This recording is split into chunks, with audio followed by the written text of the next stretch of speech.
अस्सलाम वालेकुम फ्रेंड्स, कैसे हैं आप। उम्मीद करती हूँ कि अल्लाह के फजल करम से आप ठीक होंगे। आज हम बना रहे हैं आलू के डोनट। चलें अब बनाते हैं। ये मैंने आधा किलो आलू लिए थे, इन्हें अच्छी तरह बॉयल कर लिया है।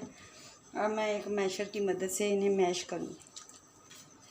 अब हम इसके अंदर कुछ मसाले ऐड करेंगे। ये मेरे पास है हाफ़ टी स्पून पिसा हुआ ज़ीरा, हाफ़ टी स्पून नमक, chilli flakes half tea spoon, चुटकी भर मेरे पास काली मिर्च का पाउडर है।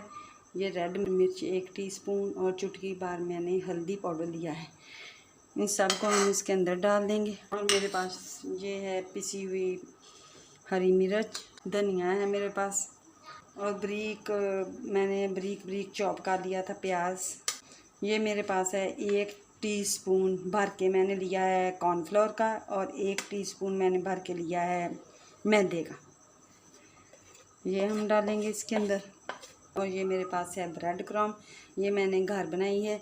ये मैं ब्रेड क्रम्ब डालूँगी। अब हम इसे अच्छी तरह मिक्स कर लेंगे। हमने तकरीबन ये 2 अदद अंडे लिए हैं और ये ब्रेड क्रम्ब लिए। ये मैंने थोड़ा सा कुकिंग ऑयल लिया है। हम इसको हाथ पे लगा लेंगे और एक एक पेड़ा सा बनाएंगे।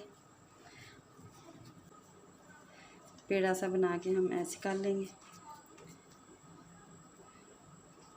इसको अच्छी तरह इसकी शेप आपने बनानी है कि इसके बनने में कोई भी साइड से दरार सी ना रहे।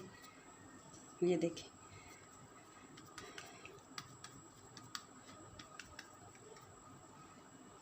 अब हम इसके उंगली की मदद से इसमें सुराख कर देंगे डोनट का।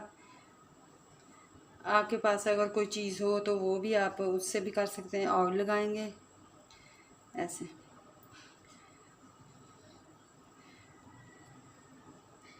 ये देखिए माशाल्लाह से हमारा डोनट बन के कितना अच्छा तैयार हुआ है। में डिप करेंगे। ये अंडा लगा के बाद में हम इसे ब्रेड क्रम्ब लगाएंगे। ये देखिए माशाल्लाह से हमारे डोनट कितने अच्छे बन के तैयार हुए हैं। अब हम इन्हें एक डिश के अंदर रखते जाएंगे। फ्रेंड्स, ये देखें हमारे सारे डोनट बन के तैयार हो गए हैं। अब ये हमारे डोनट जो हैं फ्राई करने के लिए रेडी हैं। अब हम ये कढ़ाई में हमने ऑयल लिया है और इसको बहुत ज़्यादा गर्म नहीं करना, मीडियम आंच पे इसे गर्म करना है और इसको इसके अंदर डाल देना। अब हम अपने डोनट जो है इसके अंदर डालेंगे। बिस्मिल्लाहिर्रहमानिर्रहीम। एक एक करके हम सारे डाल देंगे। ये देखें बहुत ही माशाल्लाह बहुत ही क्रिस्पी बन रहे हैं। ये देखें हम एक प्लेट के अंदर इन्हें सबको निकाल लेंगे। फ्रेंड्स, मैं अब आपको दिखाती हूँ कि मेरे डोनट कितने क्रिस्पी बने। बिल्कुल क्रिस्पी और बहुत ही टेस्टफुल है। अगर मेरी वीडियो अच्छी लगे शेयर और लाइक करें। अब हम कल मिलेंगे एक और नई वीडियो के साथ। अल्लाह हाफिज़, बाय बाय।